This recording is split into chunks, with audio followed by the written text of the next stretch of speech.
Epá, isto agora, o que é que tu consideras como a definição de rei da Praça de Peixes? Mas é assim, já fui um dos reis da Praça de Peixes, não há problema nenhum em dizer.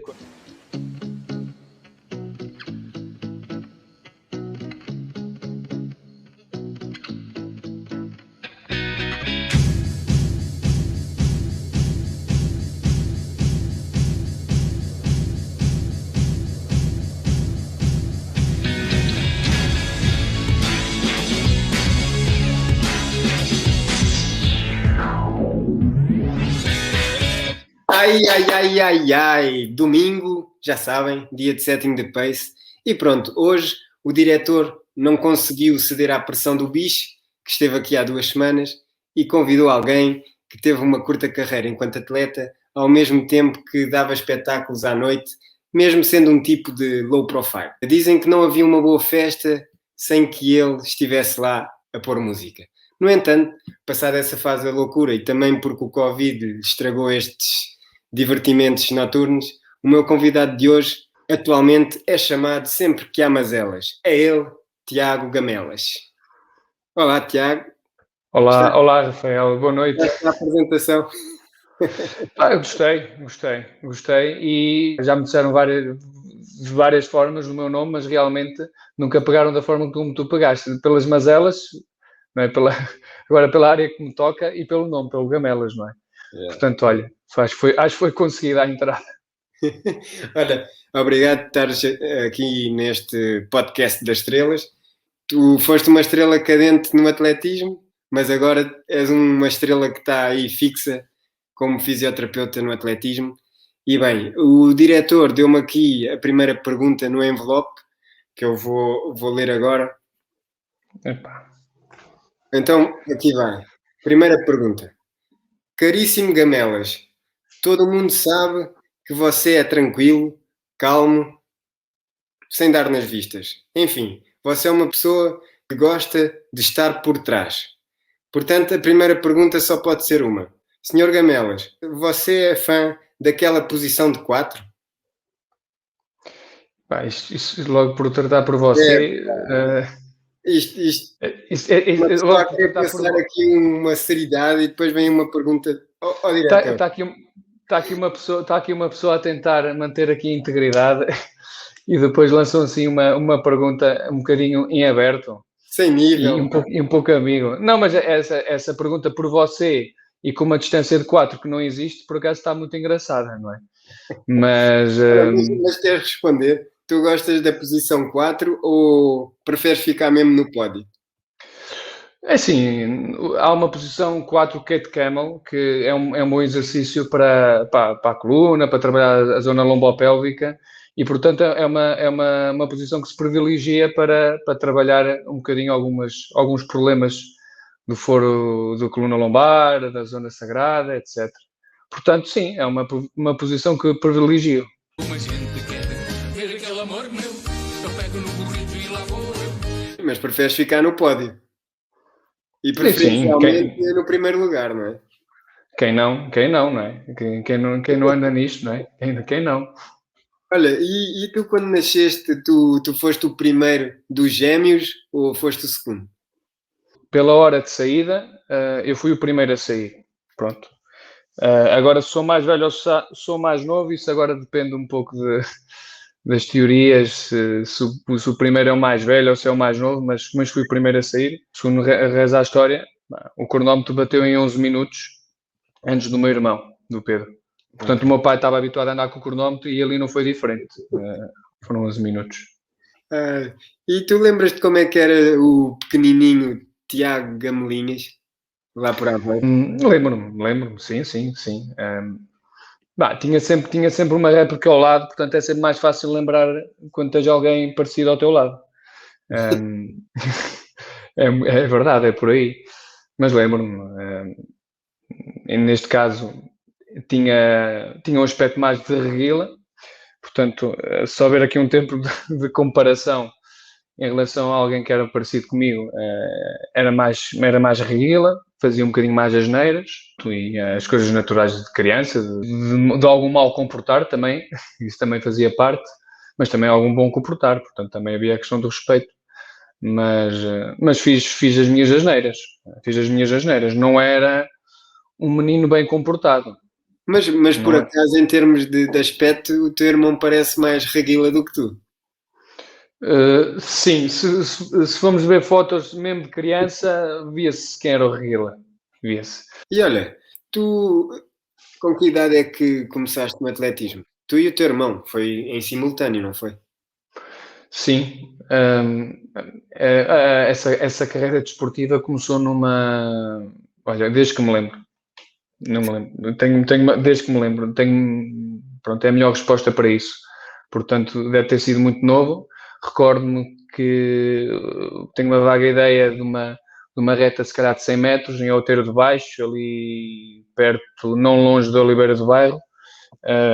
E há uma foto, eu, o meu irmão, mais um conjunto de miúdos, acho que era para uma reta de 100 metros, e acho que fui segundo ou terceiro, e passado um ano voltámos lá e acho que ganhei, o meu irmão foi segundo, foi uma coisa assim. E no início Foi engraçado. começaste por essas provas de estrada, não é? De estrada, sim. E depois, quando foste para a pista, o que é que gostavas mais?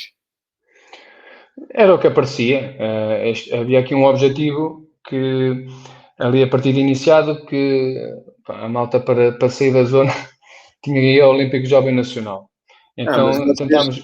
vocês também tinham as beiras. Também de vez em quando Depois tínhamos, íamos ali à Guarda, ao Viseu, ao Coimbra, a Leiria acho que também chegámos a ir, mas sim, nessa altura tínhamos aqueles campeonatos das beiras, mas digamos que antes de chegarmos aí, quase que nos fomos adaptando por duas coisas, ou pelo Olímpico Jovem, e consoante a disciplina que havia, ou íamos fazer uns saltos, ou íamos fazer uns 1000 metros, ou íamos fazer um lançamento, ou então depois, com os distritais, toda a gente fazia o máximo de provas possíveis. E depois, quando nós mostrávamos um bocadinho mais aptidão mais a uma coisa ou mais a outra, pronto, naturalmente depois íamos investindo um bocadinho mais nessa área. Mas digamos que mesmo até juvenil, os atletas completos, que é fazer isso tudo, e pronto, tinha alguma aptidão mais, teoricamente, para a corrida, mas safavam qualquer coisa nos saltos e no lançamento também não ficava muito atrás. Pronto, era um pouco As por aí. barreiras também te safavas. As longas, as curtas nem te sei dizer, mas as longas fui-me safando até júnior. Pois, tu fizeste desde os 60, hoje em dia até à maratona, mas na altura fizeste 60, fizeste barreiras, fizeste decathlon também. E tenho aqui uma pergunta do Sr. Hélio Gomes.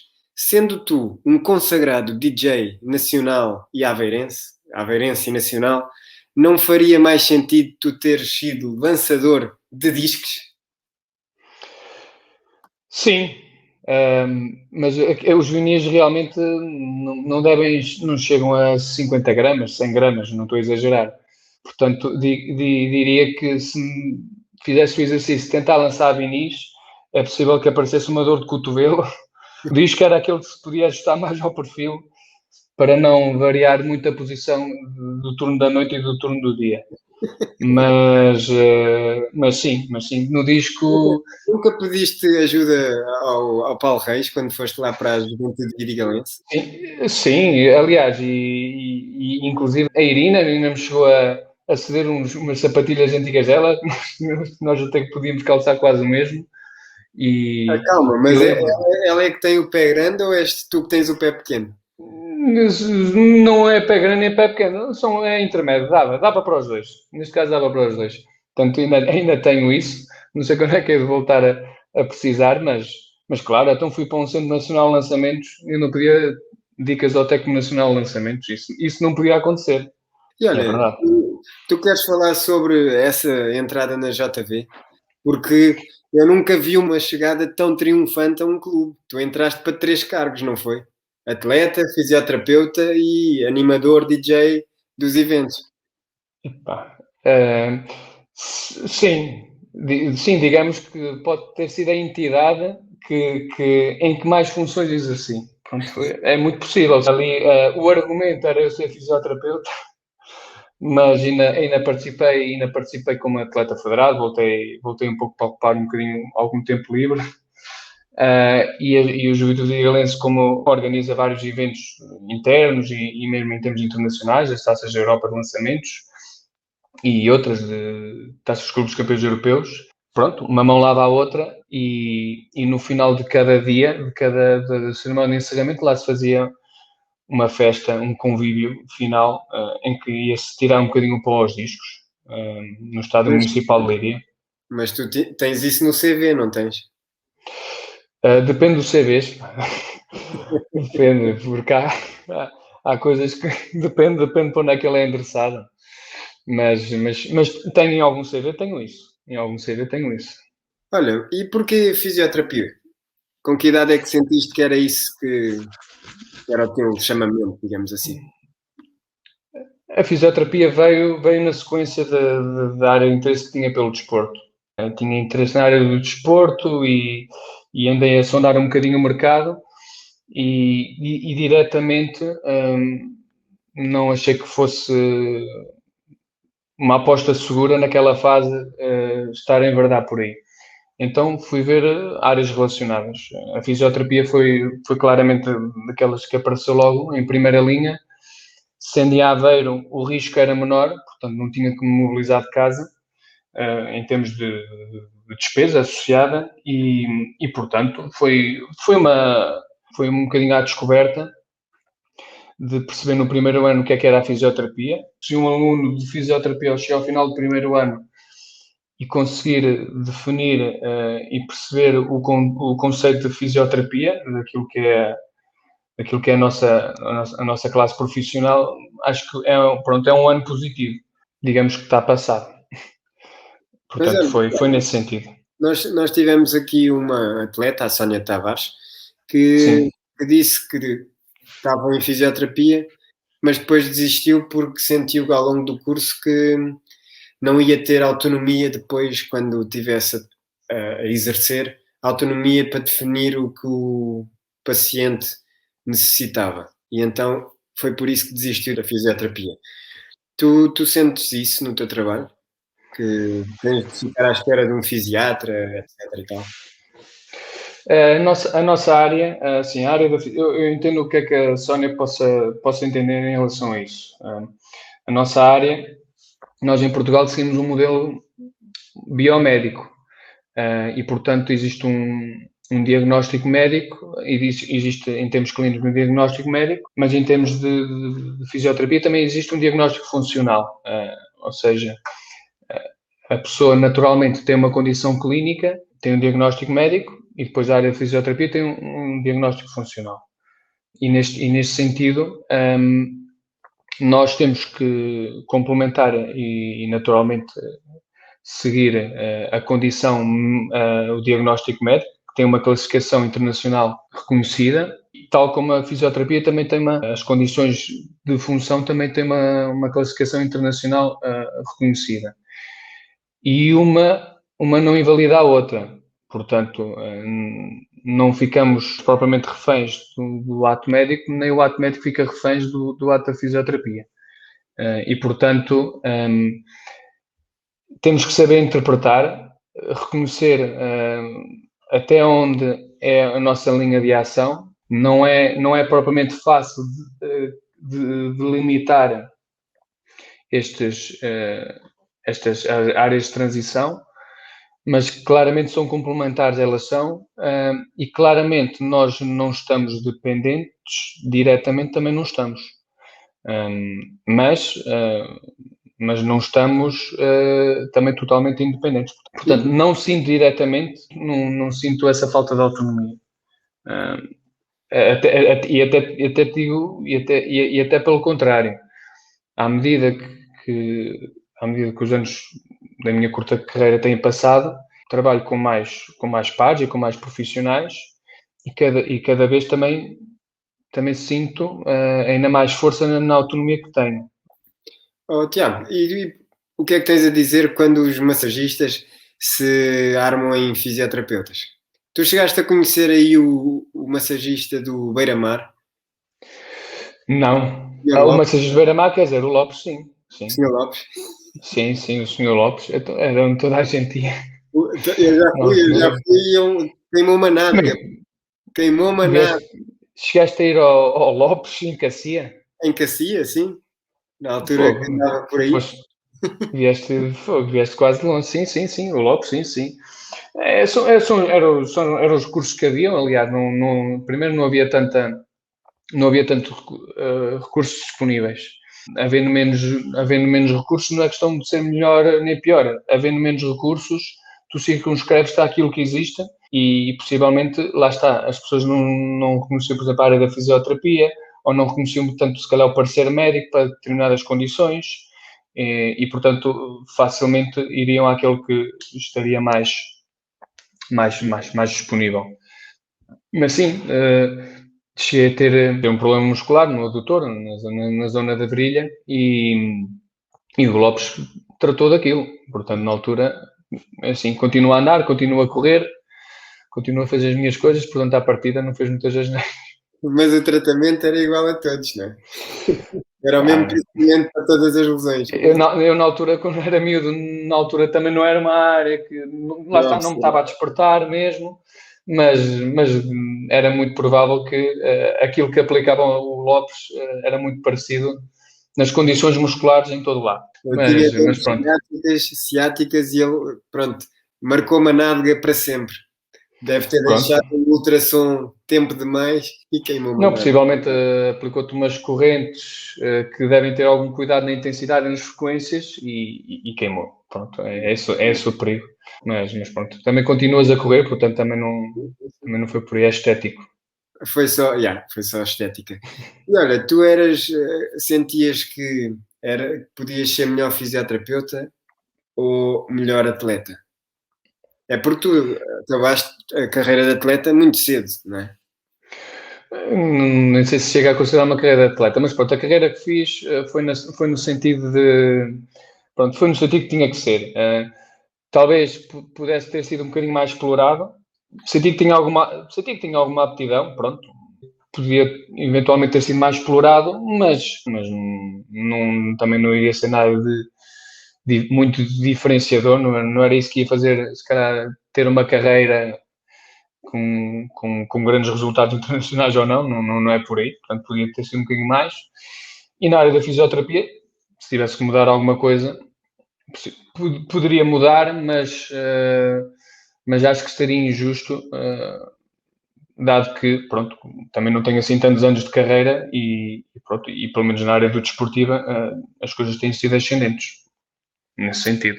Portanto, também seria injusto estar a dizer que ok, isto ainda está a ficar aquém, ou que acho que nesta fase podia estar numa posição que não estou, não é por aí. Acho que, pronto, as coisas estão equilibradas. E estão a correr bem, estão a correr bem. Sim. Olha, agora vamos aqui esclarecer alguns mitos que existem sobre ti, ok?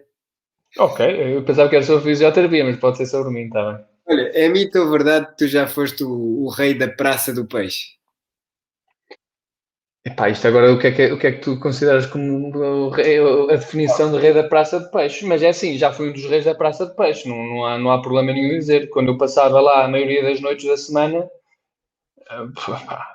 pronto, quer dizer, sim, é factual, portanto, acho que não tem problema nenhum em dizer que sim. Então, E olha, é mito ou verdade que tu conseguiste o estatuto de alta competição num dia após uma grande farra num casamento? não tinha idade para grandes farras, mas isto deixa a pensar.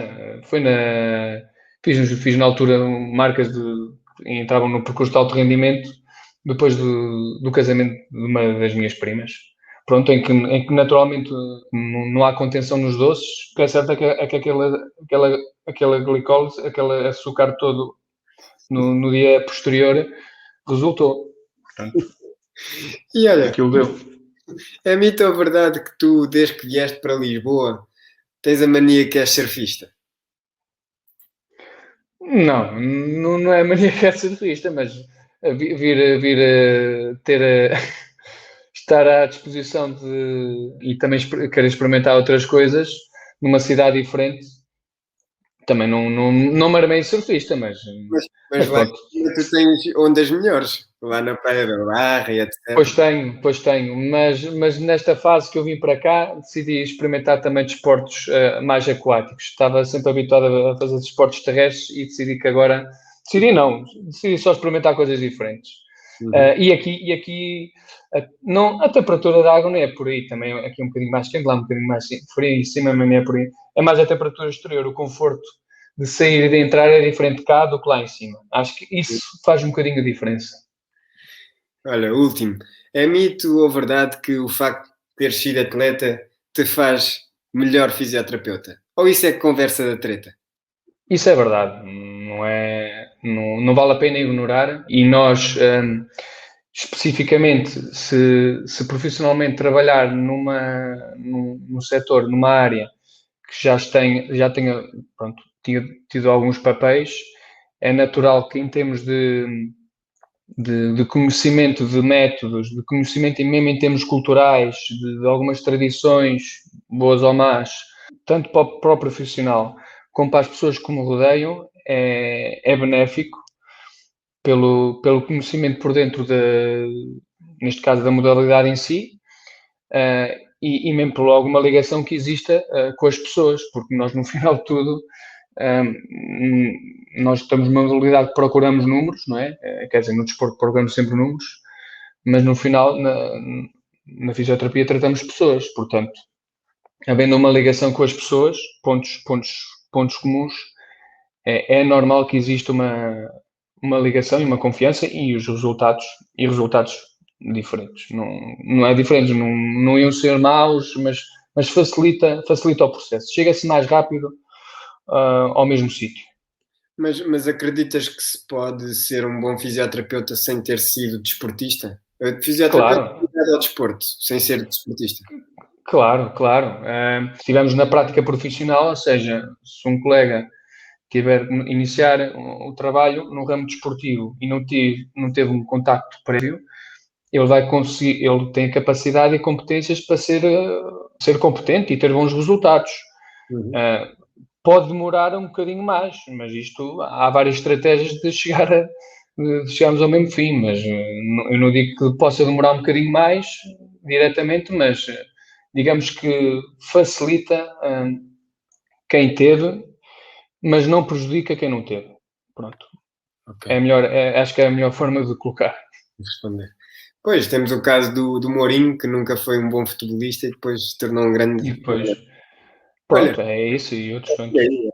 Basta a pessoa dedicar-se. Vamos aos melhores, exatamente, vamos aos melhores e vemos que existem os dois casos. E o Zidane, que foi um grande futebolista, e pronto, agora depende das opiniões, mas já teve grandes resultados como treinador, portanto, a partir daí... Olha, agora vamos aqui a umas perguntas que eu pensei, desde que combinámos aqui este podcast. Claro que eu podia ter ido ao Google, tirar as dúvidas, mas eu quero ouvir de ti essas respostas com base na tua experiência. Se me puderes responder assim, brevemente, rápido, as perguntas que eu te colocar, agradeço. Então começamos por uma que é: quem é que é mais fácil de tratar? Mulheres ou homens? Se é que existe algum género que seja mais fácil de tratar. Nem mulheres nem homens. Depende, tem a ver com as personalidades. Muito honestamente não consigo fazer essa distinção. Mesmo que vá fazer aqui um balanço, nem são mulheres nem são homens. Tem a ver com a personalidade, tem a ver com a pessoa. Qual é a lesão mais comum nos velocistas? As lesões nos isquiotibiais. E nos marchadores? Lesões isquiotibiais e também tem algumas clínicas de lombociatalgias, as dores irradiadas pela face posterior da perna, que não são isquiotibiais, que é mais da parte neuromuscular, de compressão de alguma raiz nervosa na coluna, ou então pelo percurso de algum trajeto do nervo para a perna, para a coxa ou para a perna. Isto também é comum em muitos marchadores. E ancas, não? Por consequência, mas não é a primeira, não é a principal articulação afetada por eles, não é? E qual é a lesão mais comum nos barreiristas? É assim, as lesões dos isquiotibiais são das mais comuns. Existem também algumas lesões do quadricípite, portanto, a face do músculo da nossa parte da frente da coxa. E também algumas lesões associadas ao pé por causa do pé/tornozelo, porque existe um impacto, existe uma ativação, existe uma fixação muito forte entre a passagem de barreiras e pelo treino que eles levam, porque não deixa de ser a transposição da barreira, o impacto é diferente de uma corrida, também é diferente de um salto, mas quando eles em 100 metros passam 10 barreiras, um saltador em 80 metros faz um salto por vez, ou uns triplistas fazem 3. Portanto, eu diria que a quantidade de impacto versus a quantidade de força por impacto, os barreiristas têm uma quantidade de carga nos pés muito grande em relação a outros setores. E qual é a lesão mais comum nos lançadores? Eles têm queixas muito nas zonas lombares. Não são ombros, não são cotovelos, não punhos, eventualmente joelhos, por causa do trabalho de treino de força, de condição, mais da parte de condição física que o fazem, mas o mais recorrente é a coluna lombar. Ok. E olha, algum género que tenha um período de recuperação físico ou fisiológico mais rápido? Algum género, como assim? Mulheres ou homens? Não, há condições que são mais. Tem uma maior epidemiologia nas mulheres do que nos homens. Mas em termos de tempos de recuperação, não existe propriamente uma diferença significativa. Uhum. E olha, última pergunta assim mais científica. Existe algum tipo de sexo que seja mais propenso a lesões?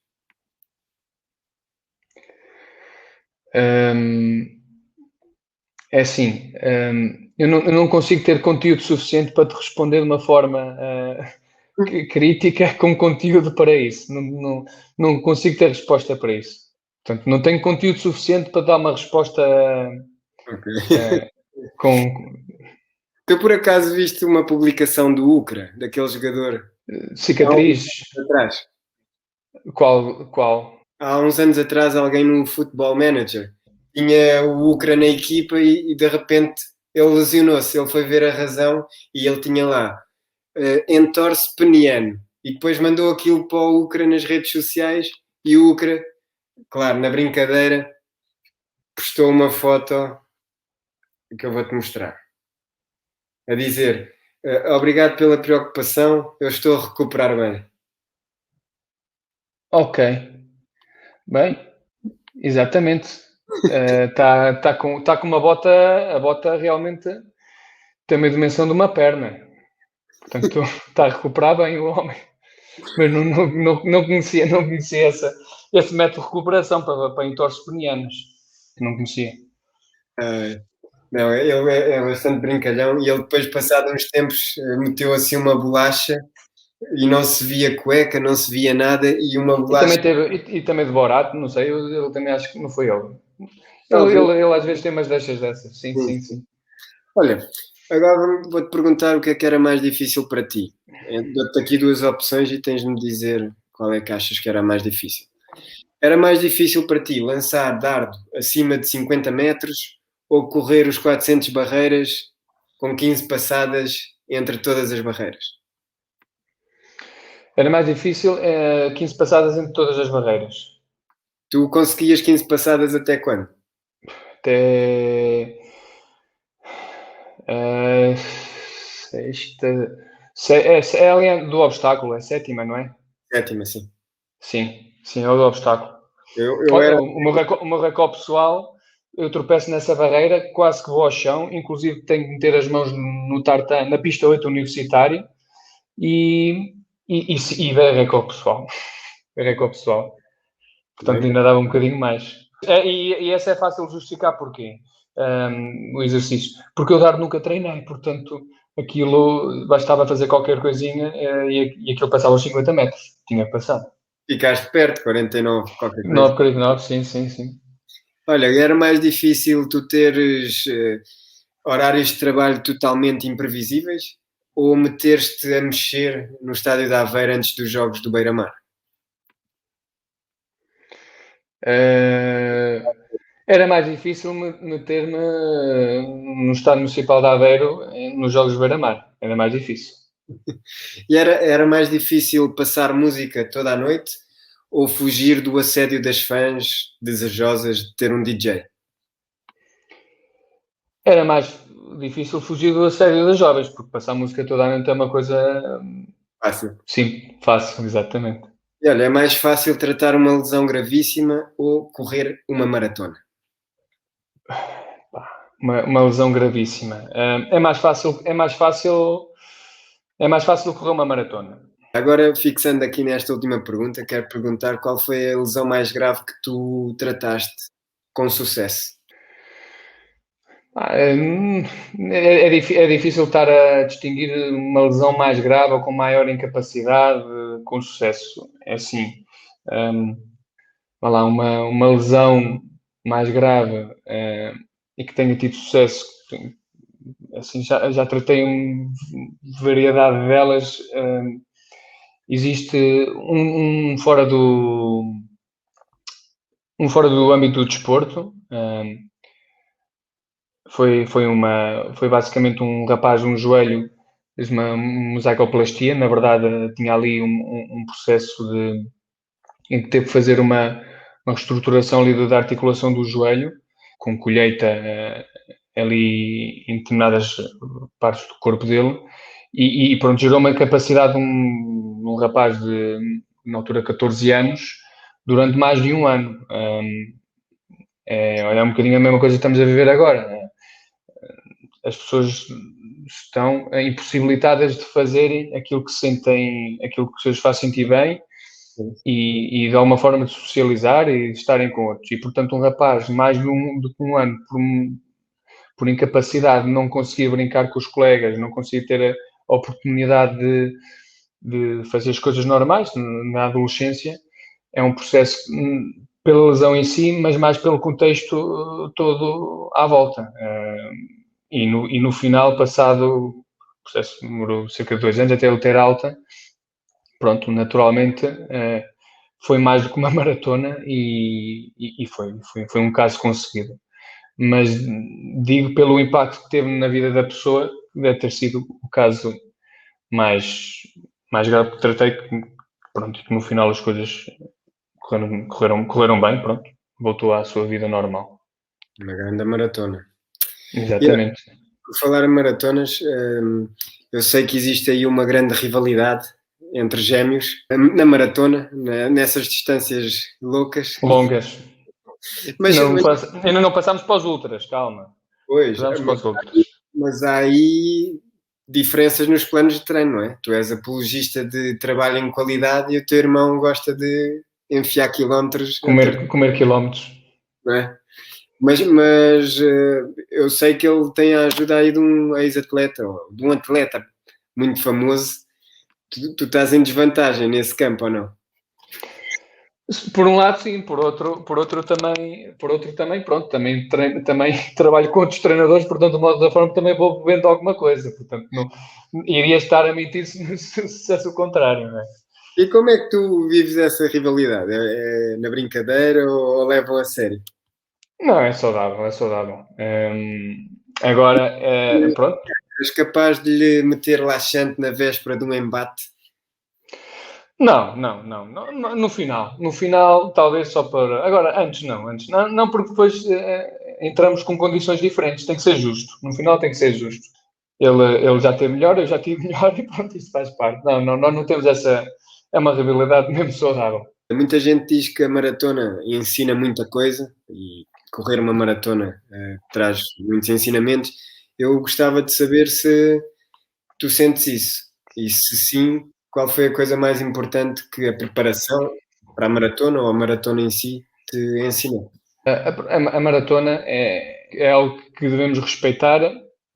Não é a maratona, é a quantidade de quilómetros, é a exigência que ela tem para com o nosso corpo. E eu, por reconhecer que ela merece respeito, porque é muito exigente, achei por bem deixar um bocadinho para a frente para, no momento, na altura que fosse oportuno, ter uma boa preparação. E a maratona é isto, é aquilo que em parte nos ensinou, é que nós, para chegarmos, para nós termos resultados, é preciso método, é preciso trabalho, é preciso também respeitar os nossos sinais físicos e mentais, e é preciso apoio também. É um teste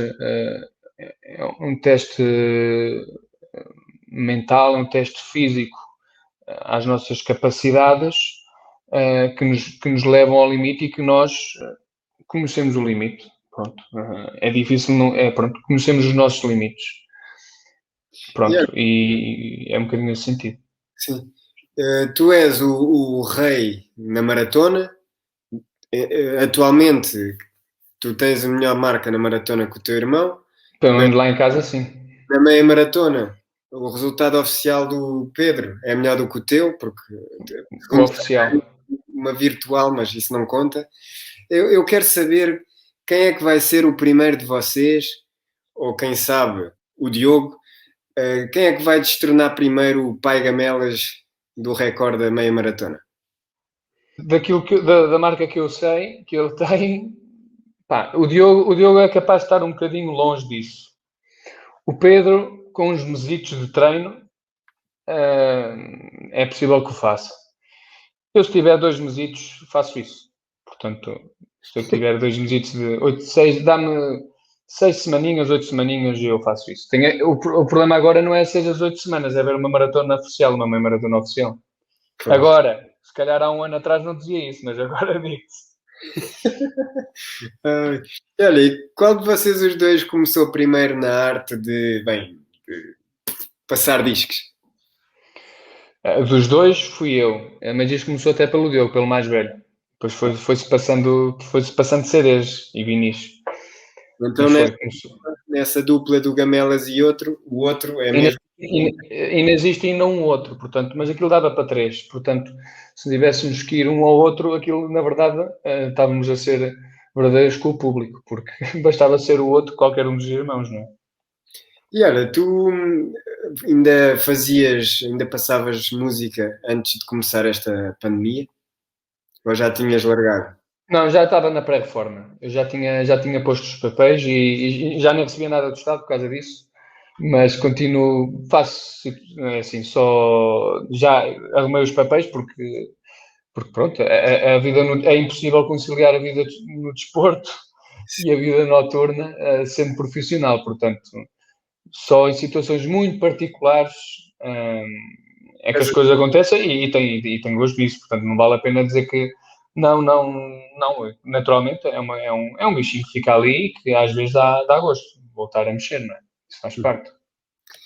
Olha, se existisse o gênio da lâmpada mágica e te desse a possibilidade de trabalhar com apenas um desportista a nível mundial, qualquer desportista mundial, seja do passado ou do presente, ou quem sabe do futuro, qual desportista é que escolherias? Epá, essa é uma boa pergunta. É uma boa pergunta e deixa dúvidas. Deixa dúvidas. Entre coletivas individuais, alguém das individuais. Pronto. Isso é fácil de chegar lá. Acho que em termos nacionais, internos, assim, pelos resultados que nós temos, pelo menos das nossas gerações, não estou a falar pronto, mais do milénio passado, mas o Fernando Pimenta naturalmente é um atleta que é difícil não ter curiosidade e saber como é que se trabalha com um atleta desta dimensão. Eu felizmente pronto, também trabalhei trabalhei também mais próximo também com a Inês Henriques, que fez e continua o percurso dela a fazer coisas extraordinárias, porque tornou-se pioneira naquilo que fez, não é? na disciplina que fez para as mulheres e assim eu não tenho assim ídolos por forma a dizer, olha, era aquele, mas tenho algumas referências e, portanto, digamos, daqui de momento Fernando Pimenta é um atleta naturalmente que suscita curiosidade e a Inês foi uma pessoa com quem eu trabalhei e que foi uma experiência incrível, incrível. Boa. Bem, caro Tiago, vamos a uma última pergunta antes do já ou nunca final. Vou-te perguntar se há um projeto pessoal no teu horizonte ou quando começaste a tua jornada de fisioterapeuta, o topo dos teus sonhos era mesmo trabalhar em clubes ou em federações desportivas? Nunca fui de fazer planos, nunca tive essa perspectiva de fazer mesmo planos a longo prazo. Deixei as coisas deixarem sempre correr, de alguma forma também para não me limitar a mim próprio. Mas digamos que na área do desporto, trabalhar no alto rendimento, seja em clube, seja em termos de federação, a federação já é uma coisa que sempre procurei, em termos de exigência e em termos de complexidade de trabalho e desafio constante. Pronto, foi sempre uma coisa que procurei, trabalhar no desporto e no alto rendimento, dá através ou das federações ou de alguns clubes, porque nós não temos uma realidade em Portugal, pelo menos nas individuais, para trabalhar em muitos sítios através de clubes no alto rendimento. Portanto, e a semelhança do bicho, tu também tens o sonho de ir a uns Jogos Olímpicos enquanto fisioterapeuta? Eu vi essa pergunta ao bicho, que gajo. Sim, é normal. Acho que é normal. É uma ambição normal. Não ultrapassa e não melindra ninguém. Portanto, é uma ambição normal de alguém que está ligado ao desporto desde miúdo. 96, pouco recordo, era muito novo. A partir de 2000 acompanhei, independentemente do fuso horário, seja em Sydney, seja em Atenas, seja onde for. Portanto, quando depois acompanhas atletas que passam lá, que passaram lá, que são medalhados de lá, que retomam lá, é natural que continue a ser uma ambição, não é? Uhum. Este é o ano. Bem, é assim, este está a ser um ano atípico, portanto vamos ver, mas não vamos falar do resto, não. Sim. Agora vamos já ao nunca final e vou começar por perguntar se tu já fizeste assim um prego, não é? Como é que vocês chamam? Um prego? Pode ser um prego, sim. Um prego ali no vinil, porque ao teu lado estava a Isabel Figueira. Não, dessa vez não espetei nenhum prego. No máximo ela é capaz de ter espetado, mas eu não espetei. No máximo, se calhar foi ela a espetar um prego, porque eu estava ao lado dela, propriamente eu, porque estava ao lado. No máximo. Tu por acaso já foste assediado no auge da tua carreira de DJ? É possível, é muito possível. Sabe que aquilo também com as luzes e com as bolas de cristal e pronto, e todo o resto e todo o contexto à volta, é possível, sim, já fui, sim, faz parte. E já adormeceram no meio de um tratamento teu? Já. Muitas vezes. Já. Não foi muitas vezes, e até consigo dizer não vou dizer, não é? Mas já isso aconteceu com um atleta, mas não vou dizer o nome. Ok. Olha, mas já aconteceu. Última para fechar. Tu por acaso já alguma vez deste socos nos teus olhos? Epá, não, mas já apareceu. Então como é que sabes que não gostas de dar nas vistas? Fogo. É sério? Bem, eu já estava onde é que isso ia parar. Ok. Como é que eu sei que... Pois, como é que eu sei que não gosto de dar nas vistas, não é? Pá, não sei. Não te sei responder a isso. É personalidade. É isso, faz parte da personalidade, mas não, é mesmo isso. Bem, então chegamos agora ao fim. Tenho-te a agradecer pela tua presença aqui. Foi um bom contributo. Esclareceste aqui algumas dúvidas que eu tinha e outras que eu inventei, não é? Sim, mas olha, obrigado e acho que este projeto é um projeto interessante para os adeptos da modalidade, não só, para precisamente percebemos que temos intervenientes também diferentes na mesma modalidade, porque é normal ficarmos no atleta e o atleta é claramente o ator, não é? Mas depois existe o produtor, o realizador, quem encena, e é assim, eu é que agradeço. O Bicho foi a alavanca disto, mas porque ele supostamente era atleta e também fisioterapeuta, mas acho que é bem-vindo outros contributos para aquilo que nos move, que neste caso são os resultados dos nossos atletas. Acho que foi bom. Obrigado, João. Vou partilhar aqui algo que ontem tive a oportunidade de ouvir de um dos melhores handbolistas de sempre a nível nacional, que é o Ricardo Andorinho. Ele disse-me que cada vez mais está-se a perceber que nas disciplinas supostamente individuais se trabalha em equipa e cada vez mais nos desportos coletivos há o destaque individual. Quando ganha a Juventus dizem Cristiano marcou 3. Não dizem a Juventus ganhou por 3. E então... E exatamente, chega a ser quase um contrassenso, mas a verdade é esta, até porque o rendimento nas individuais é muito proporcional à soma das peças de cada um. E o atleta, pronto, é a peça central, mas é uma das peças, é verdade. Acho que, e só mesmo para concluir isso, nós no nosso modelo de atuação aqui em Portugal, daquilo que eu fui acompanhando, temos claramente um grande potencial, porque cada vez temos... Nós temos recursos, temos que otimizar a parte humana. Se calhar há 15 anos ou 20 anos não tínhamos uma nave, não havia uma quantidade de pistas que continuam a haver, mas precisamos das pessoas certas para otimizar esses espaços e para liderar, para liderar os modelos de cada modalidade. Mas isto vem no sentido de perceber que agora é importante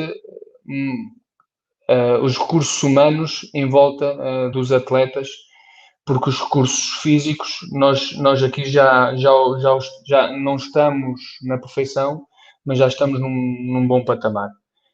E, portanto, aí o atleta, por exemplo, numa modalidade coletiva, frisa a individualidade na coletiva, na individualidade, e no individual frisa realmente o trabalho de equipa, não é?